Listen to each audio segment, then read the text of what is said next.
Winter শুরু হয়ে গেছে।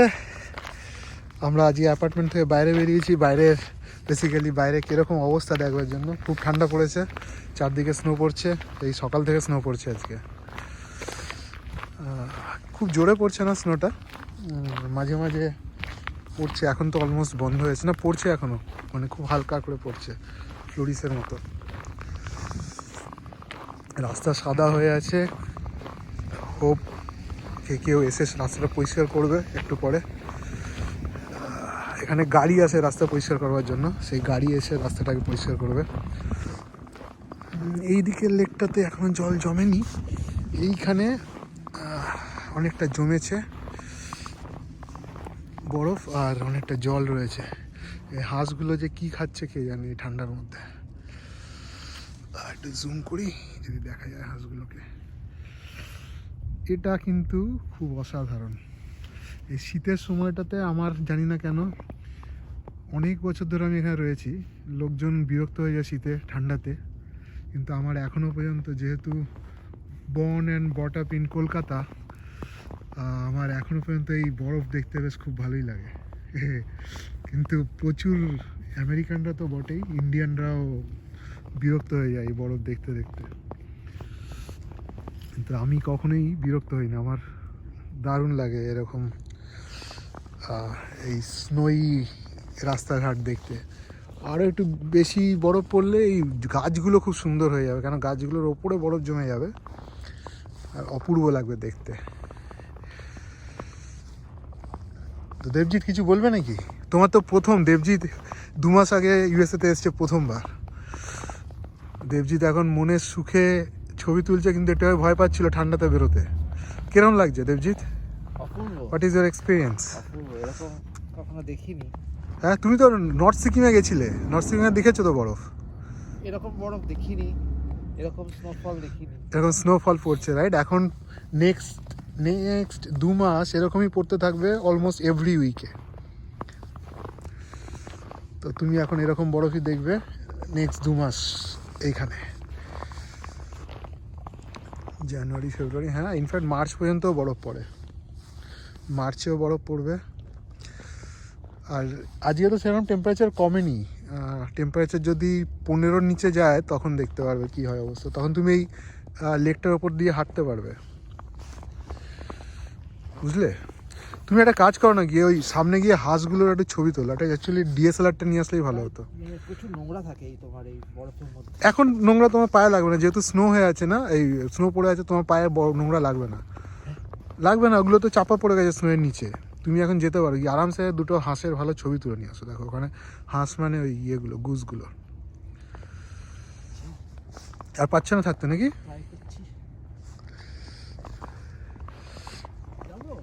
যাও, চলো আমি যাচ্ছি তোমার সাথে সাথে।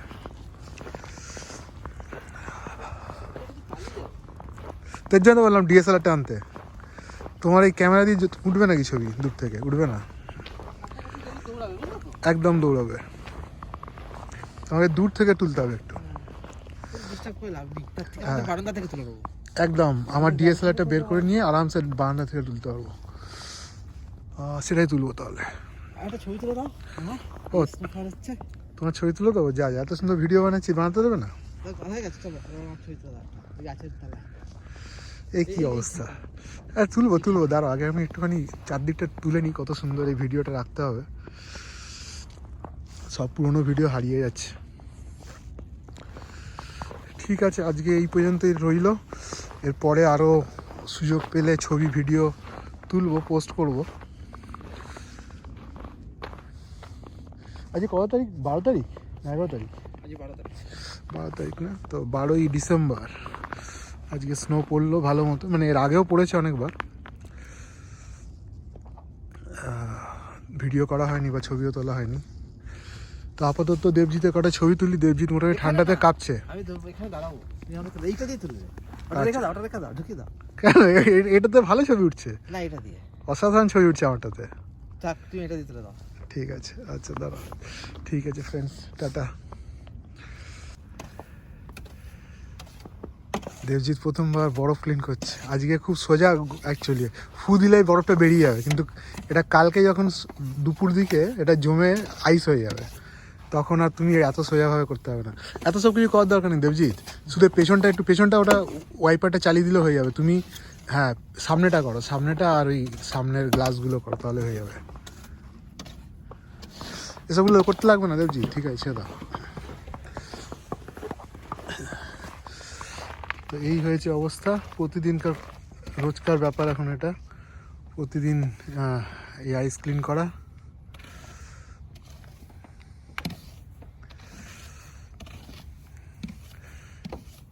আজকে একদম ফ্রেশ আইস, এই এক্ষুনি পড়ছিল, এখন বন্ধ হয়েছে, মানে স্নোটা, এখন আইস হয়নি বেসিক্যালি, তো আইস হলে এটা আর এইভাবে উঠবে না, তখন অন্য উপায় দেখে দেখে।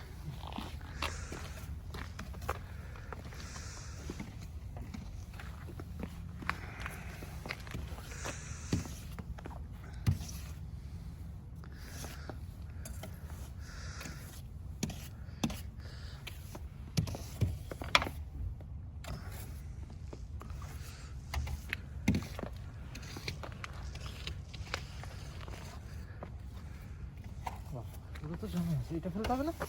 এইটা না ফেললে হবে। দারুণ।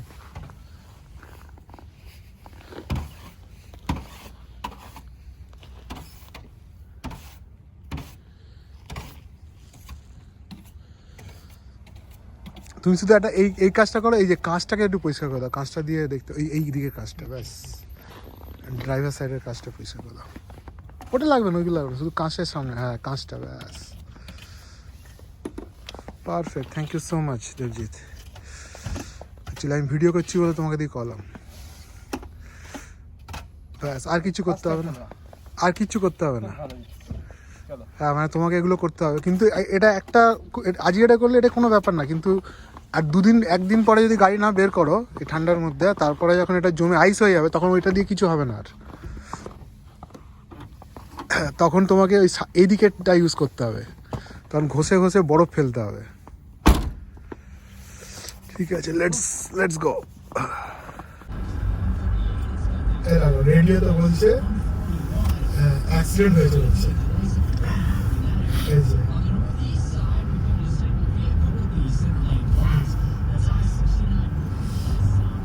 এখন ব্রেক মারাই যাবে না, এখন যদি ব্রেক মারি না করে স্কিড করে দেবে, এখন এই ব্রেক মারলে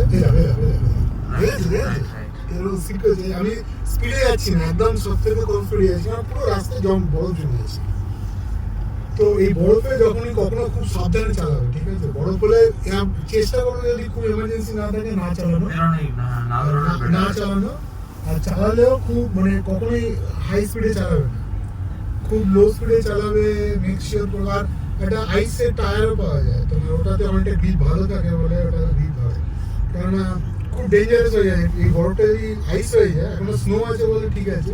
আমাদের মেন রোডে কি অবস্থা দেখতে হবে, মেন রোড পরিষ্কার করেছে আশা করি, তো এটা আইস হয়ে গেলে খুব চাপ, তো মেন রোডে গাড়ি নরমাল চলছে, মেন রোড পরিষ্কার করে দিয়েছে, কেননা এটা ক্লিন না করলে আইস হয়ে গেলেই তোমার স্কিড করবে, গাড়ি এদিক সেদিক ওদিক চলে যাবে, আমার এগিয়ে যাচ্ছে, সামনে গাড়ি আছে এগিয়ে যাচ্ছে, এখন সবাই খুব সাবধানে চালাচ্ছে, আস্তে আস্তে সবাই চালাচ্ছে,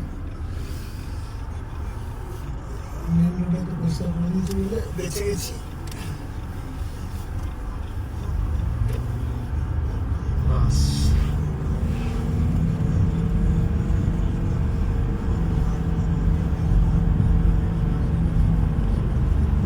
এখানে তো পরিষ্কার আছে রাস্তা,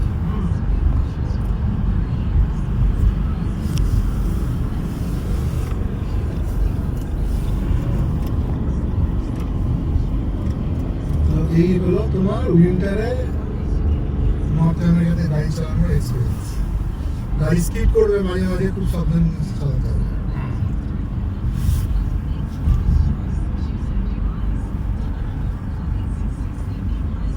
ব্রেকের ওপর তুমি ভরসা করতে পারবে না সবসময়, ব্রেক লাগালে গাড়ি দিয়ে চলে যাবে, ওই জন্য খুব স্লো চলে। এখনো হেভি স্নোফল যেটাকে বলে সেরকম কিছুই না, এটা সেরকম কিছুই না, হ্যাঁ সেই তুলনায় কিছুই না, এটা জাস্ট